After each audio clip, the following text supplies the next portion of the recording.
Hello. Sorry, we are live. Sorry about that. It's too early. Too early. It's way early. This is not when hockey people should be working, but we are working this morning at 10 a.m.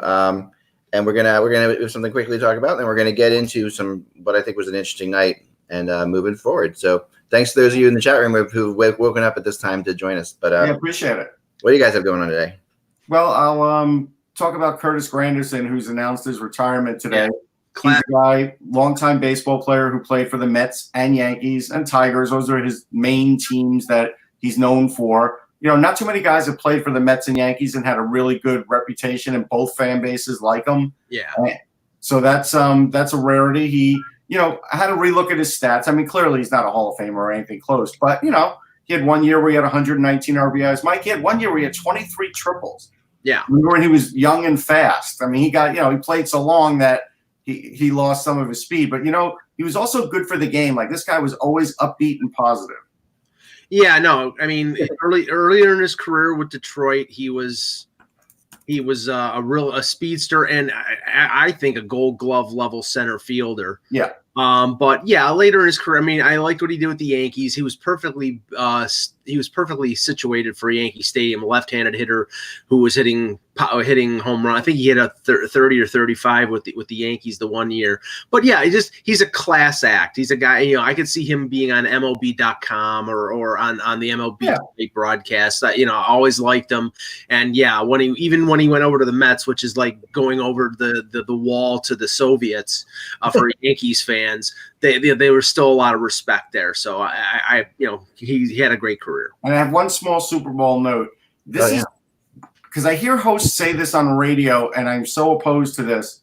I'm not opposed to you gambling. Gamble all you want, but don't think that the gambling line is basically a statement on how good or bad a team is. And I'll point out why. Yesterday, somebody plunked down $500,000 on the Chiefs. The line was the Chiefs were a 1-point favorite. They then moved the line to 1.5.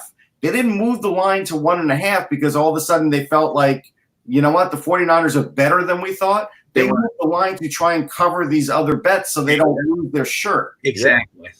Well, that can't be just one person though moving a line, can it? Like in 500, if it's that big of a bet, sure, yeah. $500 can move the entire national line. He moved the entire national line, yes. Whoa, I didn't know that. It's crazy. Do we want to make our quick predictions now? Yeah, let's do it. Okay, I predicted San Francisco 31-28. I think Kansas City's offense is great, but I think San Francisco can limit them enough that they can win the game.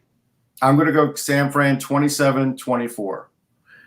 Kind of with you. I'm kind of with you guys on San Francisco. I don't have a score, but I'm not a huge Andy Reid guy in this situation. I think I don't know. Yeah, I wonder why. I mean, I'm not just from here, but just in general. Like even in the last the game before this, they started off so slowly. It's a typical slow starting. You can't get off to a slow start in the Super Bowl.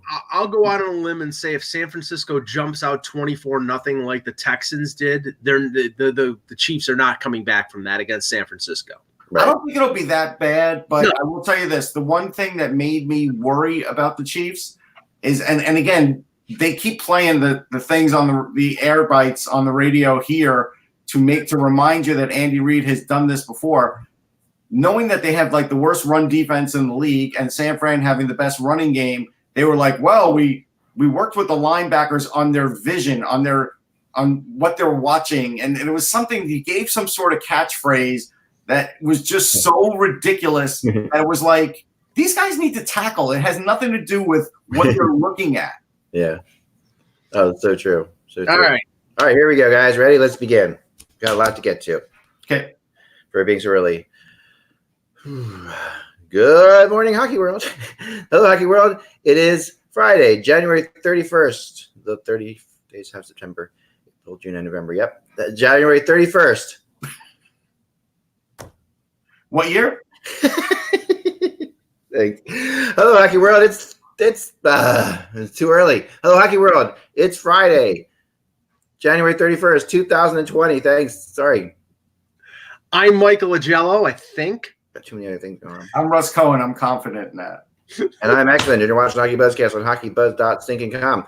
It's the podcast that comes every Monday through Friday to fill you in on the comings and goings of the hockey world with two of the greatest ever in Mike and Russ there. But and the greatest in Cheektowaga. when you go to NHL.com today, what do you see? I want to ask you guys this because this is like I'm on NHL.com this morning. I'm going to bring it up because it's just like I'm there and I'm sitting and like I'm thinking, oh, I can't wait to read what NHL.com has to say about David Poile. Okay. And I'm looking on there and I'm like, I don't see it anywhere. Like I don't see it mentioned. I mean, maybe I'm missing it. Am I missing it? Is it somewhere? Is it buried deep down? This is baffling to me. I mean, absolutely. Can you name? I mean, there aren't that many records. You're referencing the amount of games that he has been a GM in the league, right? No, you don't even know why this is important. No, because I heard yesterday he was a GM for I don't know, and they gave the number of games and only him and Glenn Sader have been a GM for a longer period of time. That is true, but that's not the thing for David Poile this morning. Okay. You guys, this is unbelievable to me. This is like, and I'm not ripping on you guys at all. I'm just saying that I follow the Predators and so maybe I'm a little bit more aware of it. Mm-hmm. But David Poile last night set a record that might hold for the rest of for our lifetime. What's the record? Last night, David Poile got his 1500th win, and along with regular season and playoffs, which passes Glenn Sather as the most wins by any GM ever. Okay. All right. That is not a small thing. That's a big deal. I mean, first of all, you've got to be a GM that long, and you got to be a GM that long, and just to be a GM, we how many people have we seen fired this year? I mean, just to be a GM long enough. One, right? Right. GMs, we've seen one, but every year we see GMs fired. Sure. He's the only GM that the Predators have ever known.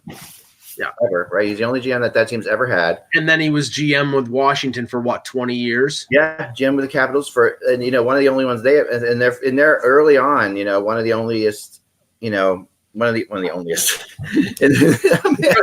He took over from Max McNabb in really early in that process of the existence of the Washington Capitals. Right. I mean, he's been and now it's over 15 years for the Predators, right?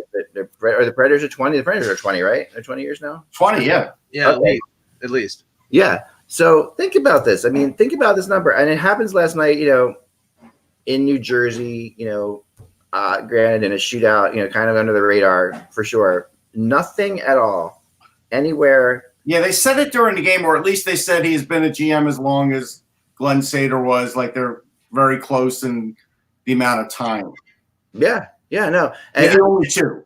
And it's funny because people are like, "Oh, he's been a GM forever," and of course he's going to get it. I'm like, that's one of the big points of this. To be a GM forever is really hard. I mean, it's really difficult to stay and he's done this with two teams. You know?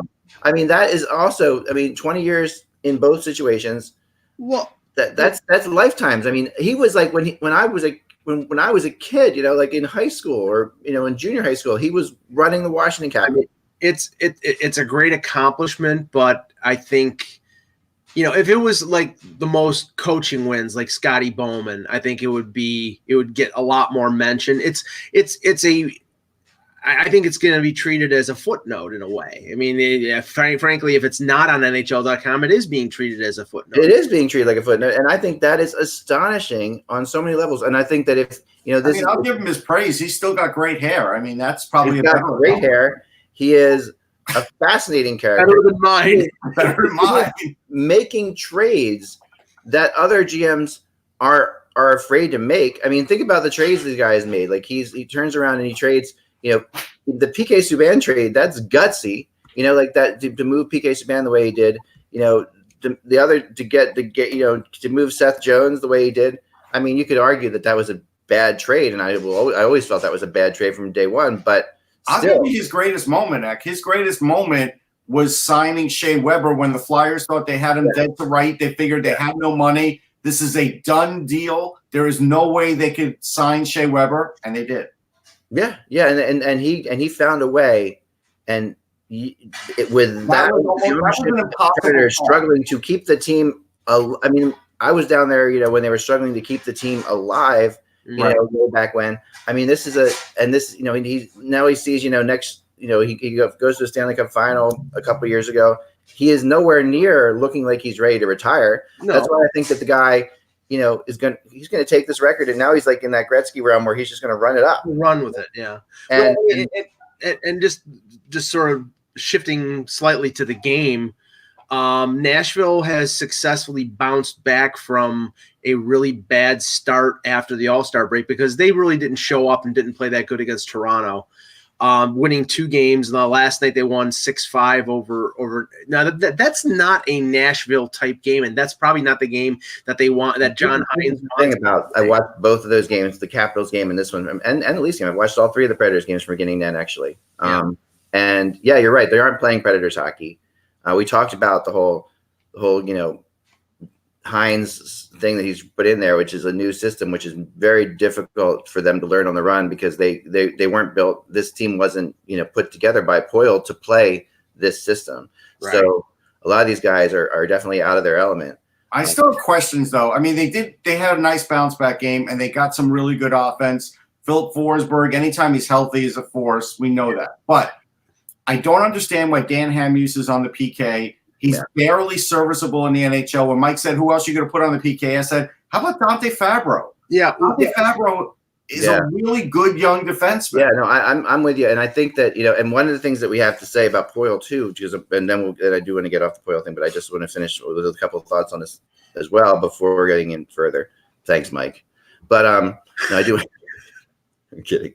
No, so, I mean, I think that, you know, one of the things you have to think about with Poile is he has been like, even as a kid, and even playing Stratomatic as a kid, Mike, you remember the Capitals defenses were like the great Langway, Engborg. Yeah, I remember they had like they had like 4 or 5 20-goal scorers one year, like a crazy thing that the Capitals had at a time. Ryan Walter, Gartner, those guys, Calle Johansson, you know, like the players that were like completely Larry Murphy. Yeah, I mean, and these are all when the amount of defensemen that have been drafted, the incredible defensemen that have been drafted by David Poile over the years is just astonishing. And what the Predators have shown is the same thing. So that, you know, well, I mean, and that's been, I mean, even going back to last year with Subban, you know, Hamhuis was a bottom pairing guy, but right now they traded Subban.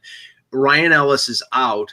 Yeah, and you can't play Yossi and Ekholm 28 minutes a night. So Jared Tenorti is up and playing. That's how bad all. Yeah, he scored his first NHL goal. But I mean, he's battled. He was a first-round pick for the Canadiens a million years ago. The reason that they're playing Hamhuis on the penalty kill is because he has done it in the past. He's been good at it in the past. He doesn't have the mobility that he used to. But Eck will tell you the penalty kill stinks. Right, but the problem is like, I mean, they used to put Hal Gill on the penalty kill like Toronto and Pittsburgh because he was immobile. But on the penalty kill, you don't have to be that mobile. You have to clear the front of the net. And you need a different kind of, like, you know, there's definitely the kind of defense that you put around Pekka Rinne is the kind of defense you need around Rinne. And Rinne's complaining. He's complaining. Yeah, he's complaining too. I mean, and obviously, you know, the Predators' defensive issues right now are, you know, they go way beyond just the defensemen themselves. They very much go to, you know, guys like Duchesne and Johansson and these guys who just don't play defense at all. Right. You know, and that really plays into it a lot. And you know, they've had some injuries as well, but they are definitely fighting. I mean, and just to finish off the Poile thing for 1 second, I mean, a couple guys in the chat room with comments, you know, like that go along this thing, they're pretty baffling to me. So Richard in the chat room says, Poile, generally speaking, never GM'd a team that hit rock bottom hard to do. Ask Ken Holland. He GM'd 2 expansion teams. Okay, yeah, so the Atlanta Flames. Yeah, you're right, the Atlanta Flames. And nobody hit rock bottom harder than they did. Right, and you know, an expansion team that is literally the bottom. I mean, that's where you start. And you know, then others saying he's had great job security. Well, he's had, you know, you don't only get great job security by being successful in the NHL. It's not like you get it from, you know, being just for some weird reason. I mean, that Washington team that he had never got past the second round. They basically they were like Nashville until because Nashville, remember, couldn't get past the second round until the year they made right, and that is fair. I mean, playoffs, you know, he's had, but you know, the funny thing about that with a GM, you know, as opposed to a coach, is, you know, like he has managed to get a lot. You know, some of those teams, like he is built out of nothing to the point where, it's amazing that, he's been able to find these players with these kind of draft picks or make these trades to get those teams in the playoffs because, that's where, so it's interesting, then of course you need to win in the playoffs, but still he hasn't had very much luck in terms of, also two of the places he was, weren't big money spenders. Like the Capitals weren't big money spenders. The Predators until recently didn't spend money, at all. So he did a lot of that. I mean, he's made. There are 4 things that have really changed since he's been a GM: color TV, cell phones, Wi-Fi, and the internet. And the internet. I mean, that's absolutely true. I mean, his best trades, Matt, the chat room says, was probably Erat for Forsberg. I think that's probably no question about it. His best trade. I mean, that was a crazy trade. Yeah, when he was first GM, the most popular video game was Dig Dug.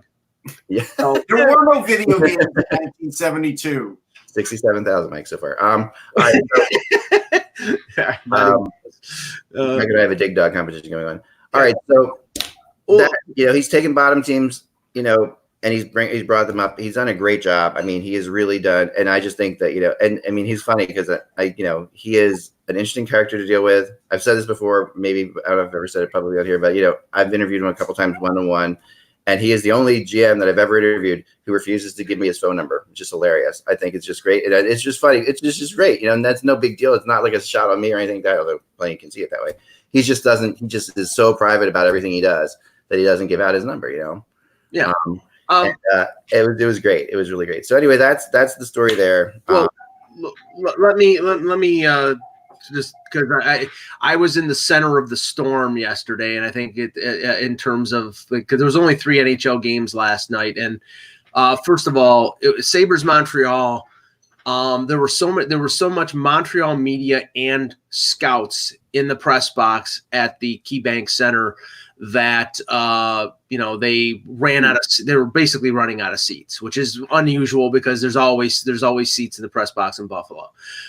There were 20 teams represented, and that it was 16 for Ottawa, Buffalo a couple nights ago, and that's obviously the factor is you have 2 sellers, and now after what happened last night, you definitely have 2 sellers because the Sabres lost in, I think, aggravating fashion to their fan base and to their players, 3-1 to Montreal. If you saw Jack Eichel react after the empty net goal, he rocketed his stick and broke it on the post. He was not happy. He was the only one who scored the goal. And the comments after the game from some of the Sabre players. And Mike Harrington asked one of the Jake McCabe, one of the Sabres defensemen, about what do you have to do to get out of this rut, and his response was sort of Trumpian. It was basically, we just have to ignore the media, all the negativity. It's like, no, sorry, Jake. The problem is that your team sucks. It's called analysis. I mean, if he doesn't want to hear critical analysis about the team, then he shouldn't be on the team because this is, again. This is where I have to, apologize to Ryan O'Reilly because, he was being painted as the bad guy in the room by talking about the losing, and the losing's still there. So obviously he was right. And this is what Jack Eichel can't stand. And that's why he is diametrically opposed to comments like what Jake McCabe said. And this is the thing, Eck, and Russ and I have talked about this ad nauseum, and we talked about it with you as well, was the fact that, how many more years will it be before Connor McDavid says he wants out of Edmonton if they continue to be a clown car? Well, you have to ask that. The 2 guys from the 2015 draft, the 2 players that teams openly tanked for. Both, I think Edmonton and Buffalo are mirror images of each other because basically they've been unable to build teams around these franchise cornerstones. It's been multiple general managers. It's been multiple years. They've tried it in different ways. But at the end, they're both pathetic. And Eck, before you comment, I'm going to tell you, this sounds a lot like Joe Thornton when he was in Boston for Jack Eichel. Yeah. I mean, it does. I'm not quite there yet with Eichel or McDavid. I mean, David's already. No, we're not saying that. But we're saying it's eerily similar. 2 years. Yeah, no, I mean, there's similarities for sure. I agree with you, but I don't think that I think Eichel's not going to go. I think Eichel loves it in Buffalo from everything I've talked to. But I think he's a winner. He wants to win. And yes, you can sit there and say that, okay, they are struggling again, but they have shown signs again this year. They started off really well. Now, granted, they're not in the playoffs again, which is a problem, but they're not. There are some signs with Buffalo and, of course, with Edmonton. The problem for the last decade now? 9 years, 10 years? 2011. That was the last time they made the playoffs. But this is the thing.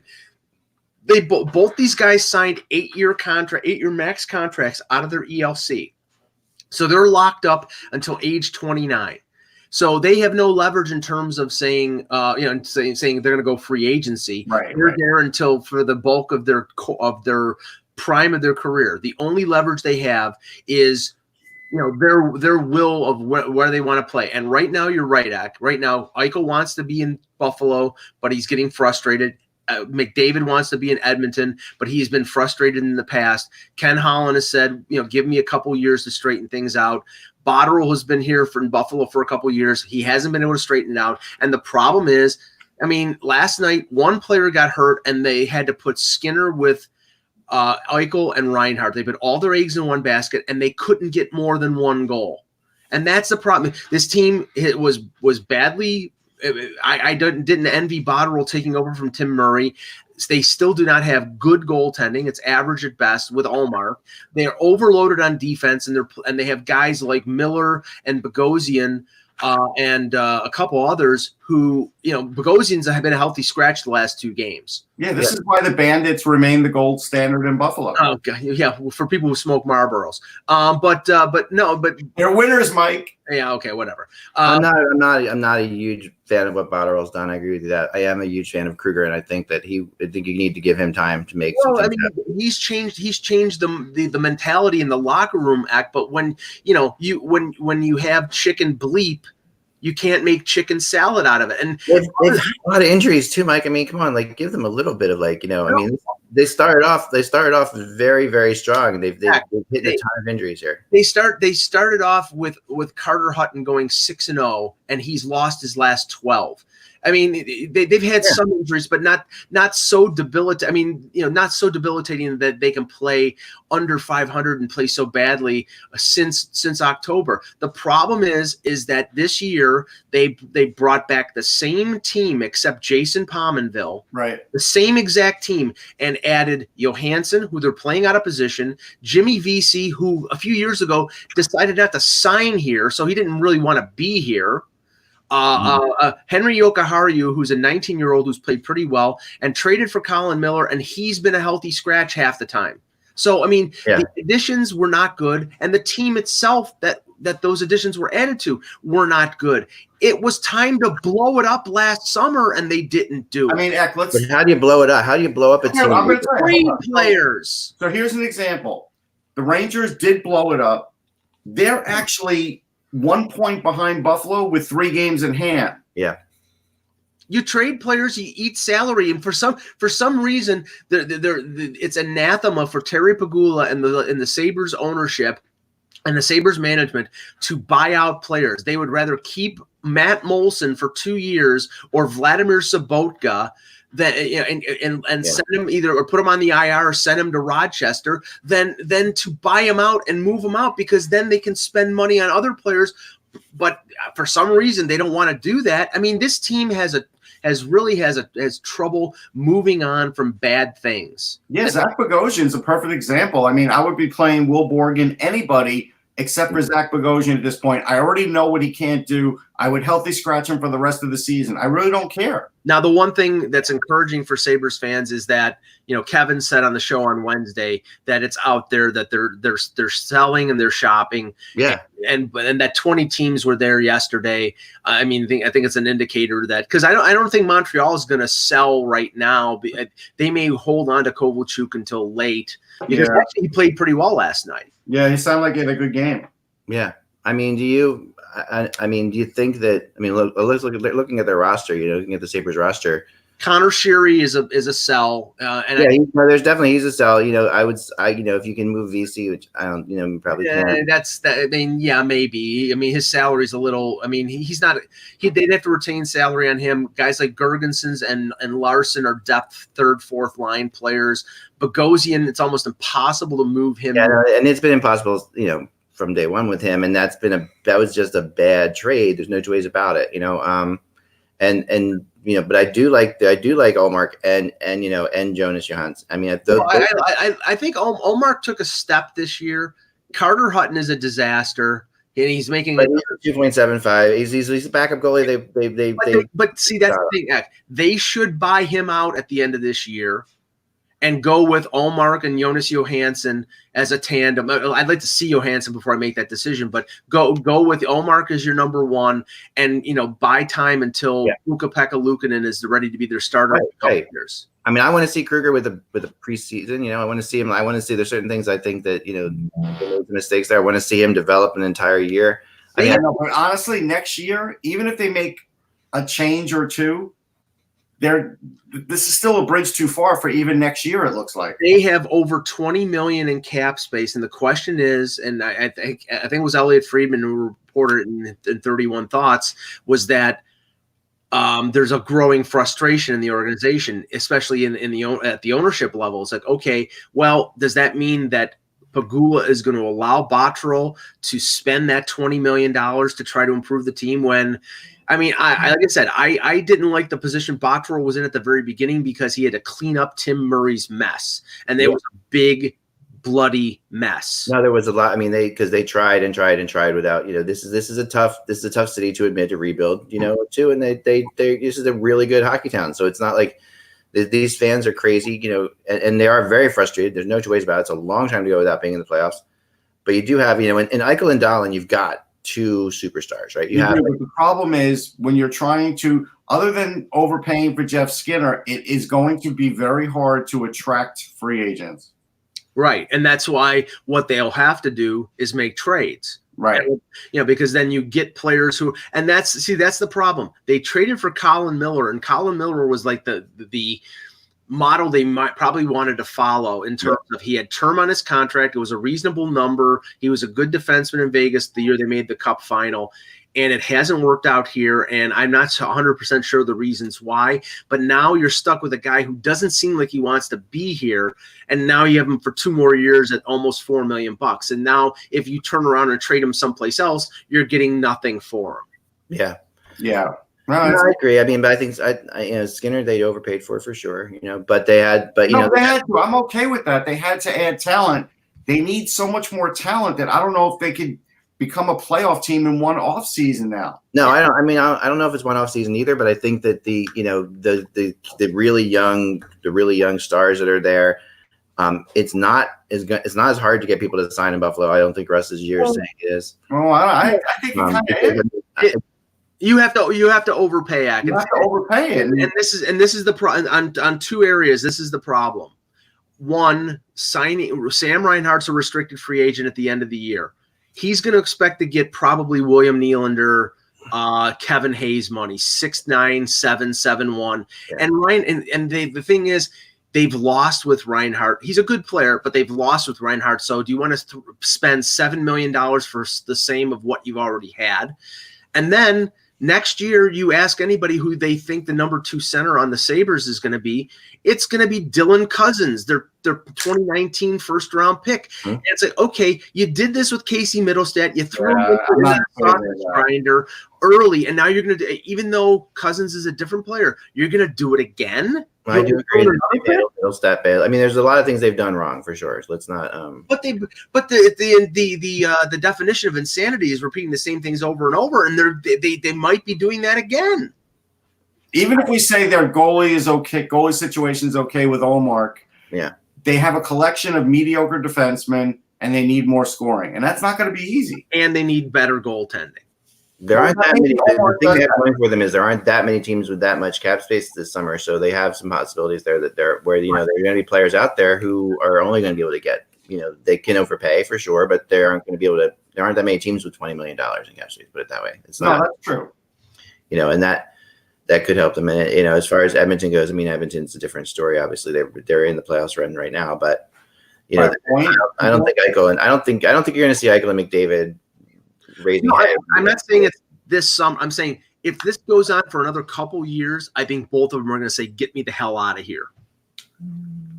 Maybe, but I think that there's enough signs of life in Edmonton that won't. Maybe, but I mean, they're 3 points out of missing the playoffs right now. They also got games in hand on teams though too.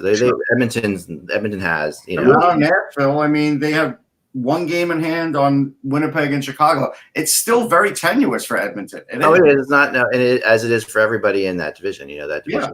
Yeah. They're just everybody's barely in or barely. You know, any one of those teams could fall out of the playoffs at any point here. Sure. But you know, let's move on to the Sharks last night lose Thomas Hertl. Well, a couple nights ago. Sorry. But yeah, I mean, but it's officially gone for the season now. Yeah, and it's ACL, MCL, which that's not like if it's ACL, it's 6 months. If it's ACL, MCL, it could be 9 to 12 months. You're talking about the middle of next year. Yeah, this is and it obviously affects. I mean, with Couture already out this year, you know, this year's is gone for the Sharks. It's been over. But it's when you have those kind of defensemen and Doug Wilson, I think this is the official over point. I think that, you know, we could all say it's been over for a long time, but I think this is the official point where he's going to say. I can't remember who it was last night because the news about Hertl came out, and obviously the name Brendan Dillon and Melker Karlsson, they're the UFAs, but it was openly pondered whether Thornton and Marleau would allow themselves to be traded to go someplace where they have a chance to win the cup. I don't think so, but it would be interesting if they were like if it was like a Solani Korea type situation where they allowed to be traded both together to a team. You don't get that vibe from them. I don't see it. I don't see the team for that. You know, like I don't think that's the other thing too. Pittsburgh? No, because the Penguins won't do that. They've got too much going on. I mean, that's bringing a lot of energy into your room. You know, that's really changing up your room drastically. I mean, you're bringing in 2 captains, leaders, forward type guys. Thornton would love to play for the Maple Leafs. There's no choice. I was going to say Toronto because Marleau has been there and Thornton is from the London area, and I think that would be an upgrade over Freddie Gauthier and maybe Trevor. I mean, I could definitely see Thornton going to Toronto. How about a fourth line of Marleau, Thornton, and Spezza? I mean, I had a long obviously one of them could help Vancouver too. I mean, yes, they were young. Many years ago, I hung out with Thornton for like, I don't know, probably like 7 years ago. I hung out with Thornton for 3 days, basically just following him around and talking to him and at his place and all this different stuff. And he basically, I asked him at the time, like, who would you ever want to play for anybody else? I mean, you've obviously been here, and and the 2 teams he said, he said, someday, you can say this, but the 2 teams I would play for if I could play someplace else would be Toronto or Detroit, right? Those are the 2 teams he would play for. At that time, Detroit was a lot better than they are now. So obviously you're not looking at Detroit right now, but I think that he would go to Toronto, I think. I don't think to try to take a chance at it, I think he would. I don't know that Marleau. Yeah, I think Marleau wanted to go back to San Jose, and I'm not sure how anxious he would be to go back to the team that traded him to Carolina because they couldn't afford the contract. But now he's a $700,000 a year player, and he is still very close with Matthews. Is there a rule that they couldn't bring Marleau back? No, because Carolina bought him out. Right. Okay, right. I don't think Marleau's going anywhere. Yeah, I agree. I mean, I think he's just going to raise his children there and just stay there. Yeah. It seems like from all indications that. But I will tell you a little known fact. I did a NHL 2K commercial. Like they got my opinion about the game and asked me, and Joe Thornton was in it. We weren't in the same room though when we did it, so it wasn't like I could say I did it with Thornton, but I'm in the same commercial as Joe Thornton. Well, hopefully he didn't score 4 goals when the video game was being played. Hanging out with him was one of the most interesting things I've ever done in this thing. It was like one of the coolest things because he just is so crazy laid back. And he literally comes in flip-flops to the arena like for every game. He hangs out by his pool when he's off time, and he's just a completely mellow, basically hippie type character. Yeah. And he's perfect, which makes him like so perfect in that area, because obviously you're close to San Francisco. He just really has the whole feel of that whole area down. And it makes sense that he's been happy there. He's been happy there forever. I don't see him going back to Boston. That's the no. I don't see that at all. Never. So I talked to a guy this morning. In the few minutes I was awake before the show. And I try, in your sleep. I did try to get a chance to talk to him. I did get a chance to talk to him about what Chris Kreider, what the price on Chris Kreider is out there right now, and he came back with me. He's like, it is going to be more than they got for Kevin Hayes. It's already past that point, and that is something because Kevin Hayes got a first-round draft pick, and Brendan Lemieux, and a conditional fourth. Yep. If you're looking at if Kreider's going to be a first-round draft pick again, that does change the whole concept of where he can go because there's certain teams that won't trade their first-round draft picks. There's certain teams that don't have it or whatever. Well, maybe they'll trade their pick in 2021, and that could be the out because the 2020 draft is really good. But honestly, Eck, Kreider's a better player than Kevin Hayes. Oh, no, there's no two ways about it. But Hayes is a center. There's no two ways. He's a center. He is shown. And he is better defensively. He's had good playoffs. He's had these situations. I mean, he's definitely shown things that Hayes never showed. So I agree. I totally. I was frankly shocked at what Winnipeg gave up for Kevin Hayes. So yeah, but just to think that Kreider, because I really wasn't when I was looking at the guys that we have up on the board. This year I wasn't really seeing, and we talked about this the other day, a definite first round draft pick in any of them. That was like something that. Was any of these guys going to get a first? And it looks like Kreider will. Yeah, I think there are right now there are two players that'll get first round picks, and it's all because of Kreider's the biggest splash after Taylor Hall. He's going to get a first round pick, and JG Pageau is going to get a first round pick because he's a center, and there are no centers in this draft, in this free agent, in this deadline class. None. Who would you rather have? That's the big question. Like Pageau or Kreider? Well, it depends on what team you're talking about. Out to the chat room too. Because Kreider is more physical. When the playoffs get more physical, he can do more things. Pageau does fill a void. If a team really needs a center, that will supersede that. But I still pick Kreider. If I'm Boston, I want Kreider because Kreider is a big power winger. You put him on that second line with DeBrusk and Krejci, and then you've got a two-line attack that's as good as any in the NHL. If you're St. Louis, if you're Colorado, I think you probably want Kreider. But there are teams that need center help. That Pageau would be probably a good third-line center and a great penalty killer. He's a really good penalty, and he's got 20 goals this year. Yeah, I mean, he has him on Ottawa. Like you can look at the Zingle last year. I mean, if the Penguins had the assets, I think they would go after Pageau. I don't know if they have the assets.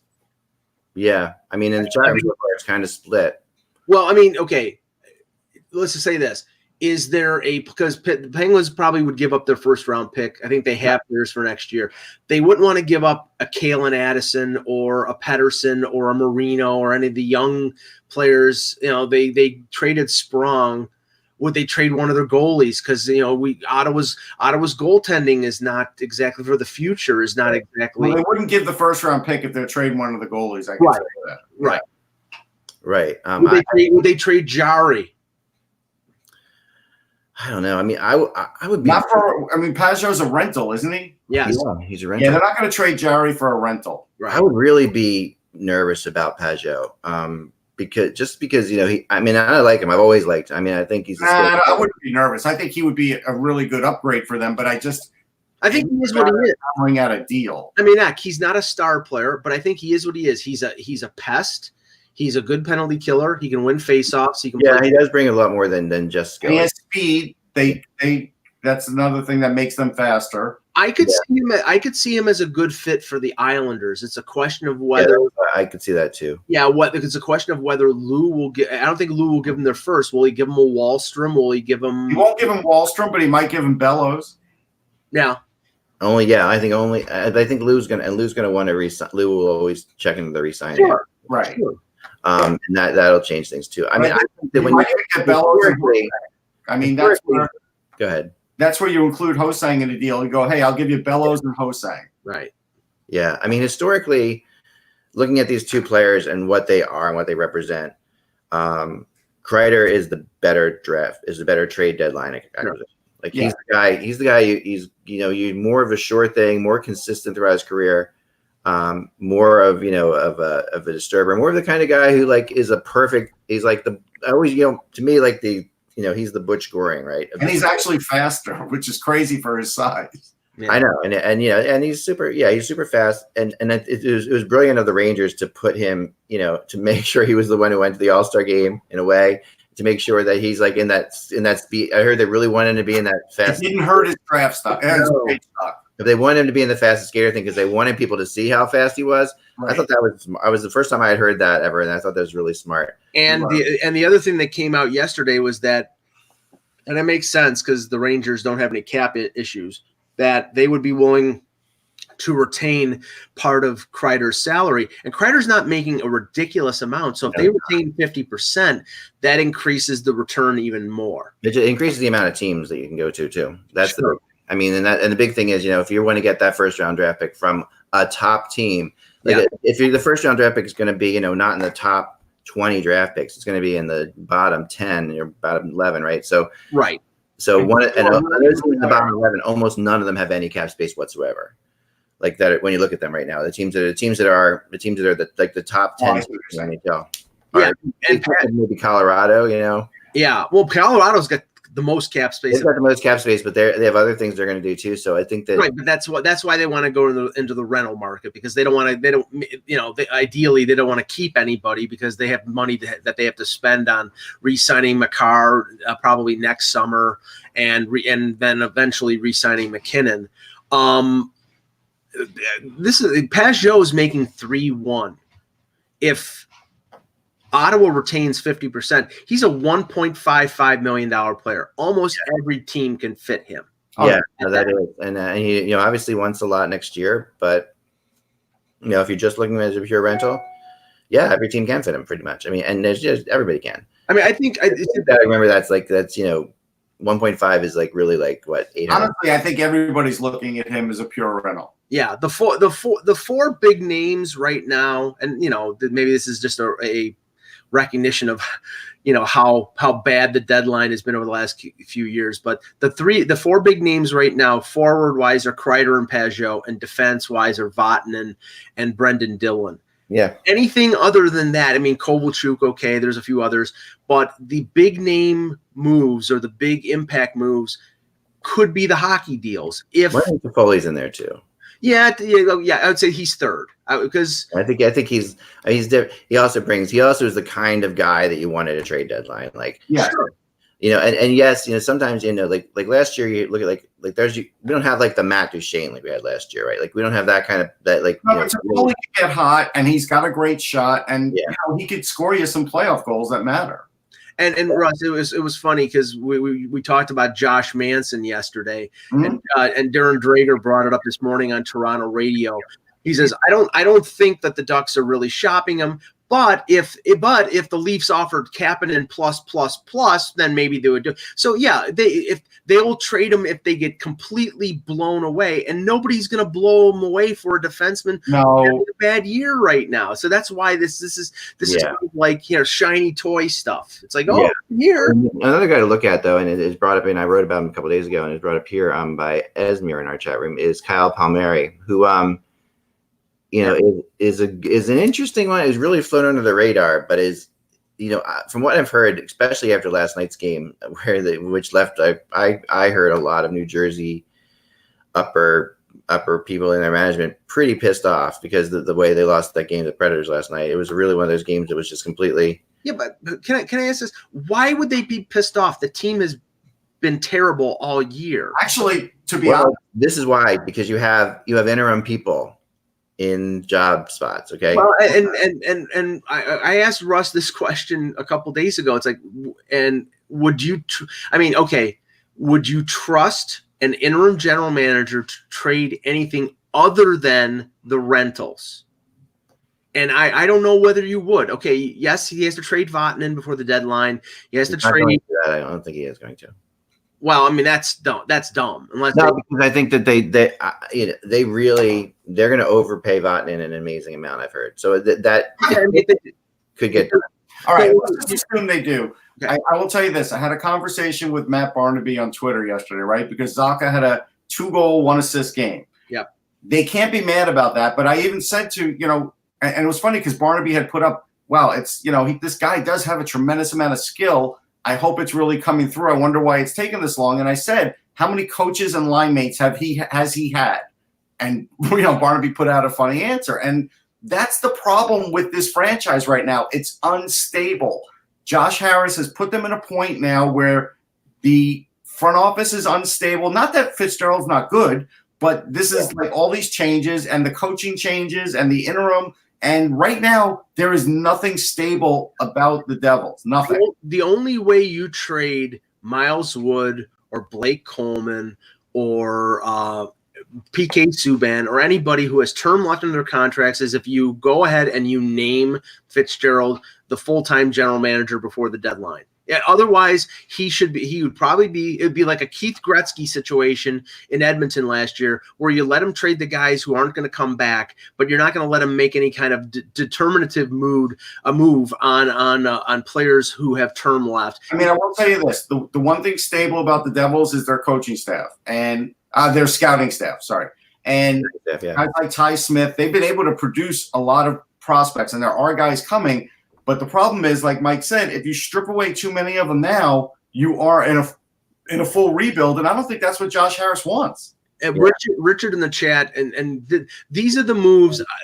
Again, I love the tactics before the deadline, but these are the moves that will be very interesting, and we can debate about before the 24th, where Pittsburgh has to move Alex Galchenyuk to open up more cap space to make moves. The Leafs probably have to move a guy like Cody Ceci to his $4.5 million salary to be able to bring in somebody else unless they make a hockey deal and it's Kapanen or Janssen or Kerfoot for another defenseman. So those are going to be those tactical moves that general managers are going to have to make. And guys like Bob Murray and guys like Fitzgerald and maybe Pierre Dorian in Ottawa, when they're trading out other players, they're bringing other players back where they allow other teams to open up cap space. That's how tight it is that they're going to have to make these moves to open up cap space. I would be really careful about trading Cody Ceci. What's that? I would really be careful about trading Cody Ceci in some ways. Well, I mean, the thing is, he's a right-hand shot, and he hasn't played badly. But it's the problem is whether they can make the moves that they want to make. And I get that, but the issue here is that you need, if you're going to make a serious Stanley Cup run, you need as many defensemen that can play as you possibly can have. Riley will be back, and they love Rasmus Sandin. And Sandin's come on hard, but you know what the problem is? Yeah, but Ceci's experience in the playoffs, you need experience. I agree. With Ceci, the biggest problem with Ceci was they were playing him out of position. When they were playing him on the top pair, it was stupid. And they would only be moving Ceci if they have a trade to make for another defenseman. So I mean, they're looking at the long term here because Ceci's a UFA. They're not going to re-sign him. Barry's a UFA. They're probably not going to re-sign him. Brian Burke actually said a couple nights ago that he wouldn't be surprised if the Leafs shopped Barry if they could get a defenseman back that had more term on their contract. So I have a Brian Burke story real fast, which is that they have to share, which is really good. And I was going to share with you, but you brought that up, and I agree with all the stuff you're saying, Mike. And and you'll like this. This is a Maple Leaf based thing too. So this was if you heard XM this morning, Burke was on, and I think Burke's like, I will always make sure that I listen to Brian Burke I've had these discussions. I've had lunch with him one-on-one. He's just unbelievably fascinating to listen to. But what he says on the air is also unbelievable to me. Like, he's one of the few people that actually speaks like the truth about things. Sure. So he's sitting there, and then they asked him about, what do you do if you got a player who, because Burke said, I don't think in my entire lifetime, I might be wrong, but I don't think I've ever given somebody a full no move, no trade as a GM in my many years. He said, I never gave anyone a full one. I mean, there are a couple maybe that I gave partial, but he said, I don't think I ever gave a full one. He said, the one I ever had to deal with was Thomas Kaberle. And he said, I had to deal with Thomas Kaberle, and he was a great guy and all this. And he said the way, because they asked about, what do you do if a guy won't accept a trade? And he said, well, what I did with Kaberle is I said, listen, you're a great guy and everything like that, but we need you to accept a trade. We need you to go somewhere. So I called up his agent and I said, I talked to the coach, and we're not going to be playing Kaberle anymore, and he's going to sit right next to me in the press box so that we can both wave to the Hockey Night in Canada cameras every time they come on. And Cavalier will be right there next to me. And how does he feel about that? He says a couple of days later, he agreed to go to Boston. Which is an amazing story. And just like, and just like why we need Brian Burke in this game. But that is the kind of thing that, that goes on more than you think when we sit there and talk about, he won't accept a trade, he won't this. The really smart GMs, they have ways. They have their things. They have their little situations. Yeah. Ways of making things happen. There's no magic wand for Henrik Lundqvist. Like Gordon's lost that one. And that's you talked about that one too. That I think was why the whole thing was brought up, was because of Lundqvist. There is no magic wand for that. And and the Georgiev, like somebody, and I heard the same thing. Berkey said it too. That when someone called about Georgiev, the Rangers said you can't afford him, and that was it. It wasn't even a matter of like we're possibly going to trade him or anything like that. It's just that you can't afford him. Jeff Gorton is looking for a return for what a future number one goalie would be. And if there are teams out there, it was rumored that Toronto was interested. They'd be looking at him as a backup to Anderson for the rest of the year because his salary is inexpensive. But that makes no sense because they would want the return that would be commensurate with a future number one goalie. It doesn't fit. He fits with Colorado, Arizona, Nashville, teams like that need no future number ones. You're looking at like a first round draft pick. You're looking at way more than that, and you're looking at like something that you would think he gets traded at the draft. But I did write that on the off chance, the very off chance, but on the off chance that they go into next season with 3 goalies, they'll sign a guy in Hartford for 2 years just in case. Right. Because at some point, maybe Lundqvist does walk away. They keep the 2 Russians, and then they have a guy that they make available for the expansion draft. That is still possible, but it's not probable. But that heard that Lundqvist wants to play beyond next year. Yeah, then he really gets. But he doesn't have to play there. His contract runs out. They don't have to sign him. But Russ, that goalie that they make available has to play in the NHL. It can't be played in the NHL. No. Has to. Remember, they'll put him up for a couple games. Okay. So what? Yeah, go that. But I know that they're like. Remember, it was 40-70 for the forwards and defense over 2 years. Let's say as an example, it's Louis Domingue, right? They'll put Louis Domingue up there for a couple games next year. They don't care. I mean, St. Louis just signed Ville Husso to a 2-year contract. You don't think that was for expansion? Yeah. Yeah, exactly. So that possibility exists for the Rangers. It's still a long play, but they could do it because they know Lundqvist, after that year runs out, they could just say, hit the bricks. You've been great. And then it'll be up to Lundqvist to see what he wants to do. Like, they don't have to re-sign him. Yeah, he's not going – at 41, he's not going anywhere to be a starter. Does he want to continue his career as a backup somewhere? I don't think so. Yeah, I mean, I wouldn't think so either. But, I guess honestly, I think he would go to Frölunda. If they asked him, I think he would go there. Yes. Who would? Frölunda. Yeah. He'd go to the SHL and finish his. Would he possibly go to the New Jersey Devils? No. Something like that where he doesn't have to change his life around. No. He's not going to the Islanders. He's not going to the Devils. He's very wary of his legacy. Yes. And he does not want to be named behind Brodeur. And that's what would happen if he goes there. They would be like, well, Martin Brodeur, and then they would mention Lundqvist. He's not playing that game. Yeah. He's not going to do what Marty Brodeur did and go to St. Louis. He would not do that. No, he might go to a franchise that were desperate for somebody, and if he got really fed up. But the problem is Lundqvist's resolve is so great that he'll put up with anything. Yeah. Would he go to Seattle? No. I don't think so either. No. I doubt it as well. So, I mean, the Rangers are going to be up against it, but as of now, they are not. They might all 3. They really might. They're going to keep all 3 next year. I do. Yeah, there's no rule against it. If they don't get the return that they want, because I believe I'm correct in saying that the Shesterkin is exempt from the expansion. He is exempt, yes. So they could protect Georgiev and keep Shesterkin as an exempt, and then they would have the 2. So they could do that, but you're just going to have to battle through a year. Where you have a goalie available, though. Right. And that's where this other guy would come in. Right. Well, yeah, I mean, they could sign Lundqvist to make him available.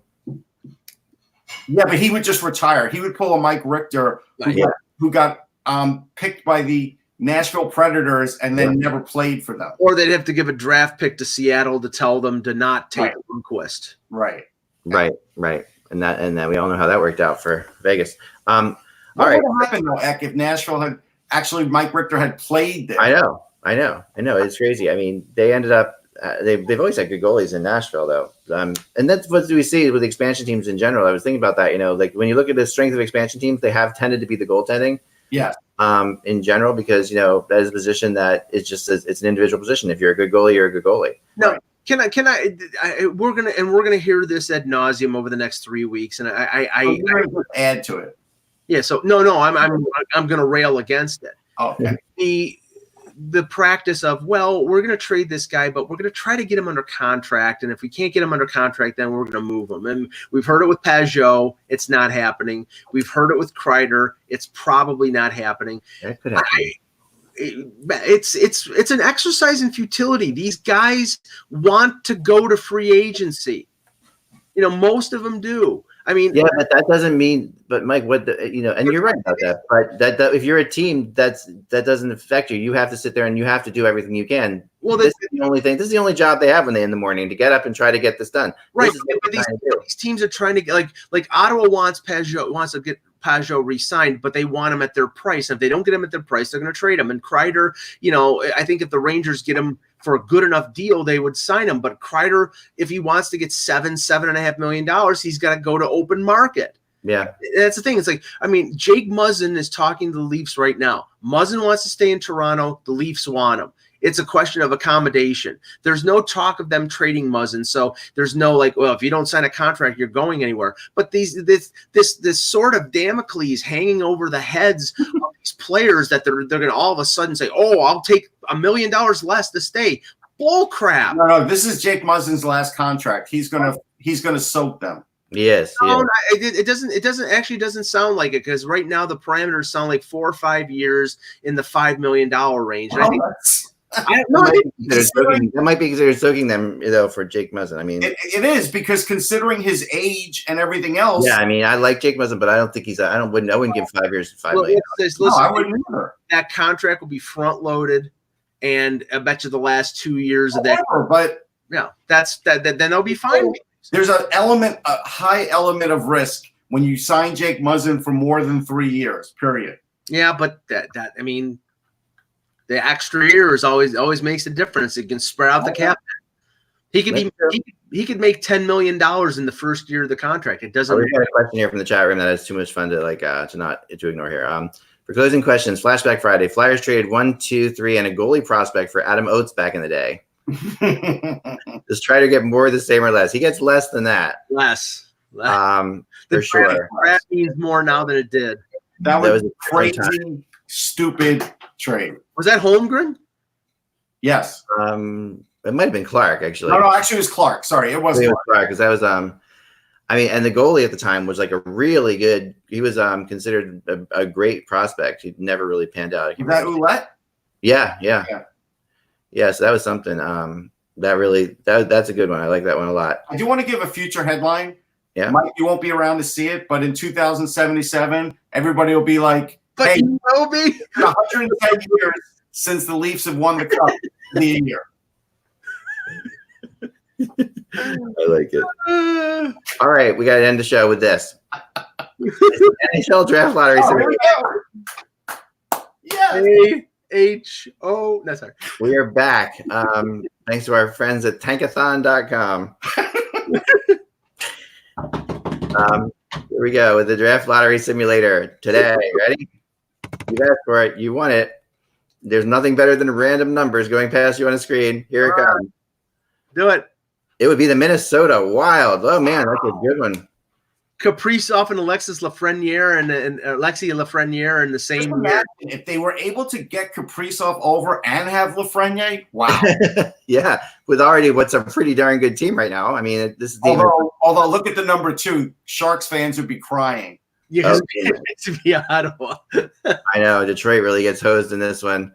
No, they really don't. Actually, There's Lucas Raymond. There's Jamie Drysdale, a defense. Yeah, okay, you're right. Yeah. No, they don't get hosed. There's great players. I mean, I was talking to a couple of people. They just don't get the two amazing players. I was talking to a couple of people at the game last night, and they were basically saying how desperate Detroit is for that number 1 pick. And I'm like, it's not going to be. I mean, it's not going to be disastrous if they get Quentin Byfield or I mean, everybody wants Lafreniere, so I mean, I get that, but this is a good draft. Yeah. The thing is, if Yzerman could get Lafreniere, then he could basically say this is the same as when I got drafted into a young Detroit organization and turned it around. He could sell that.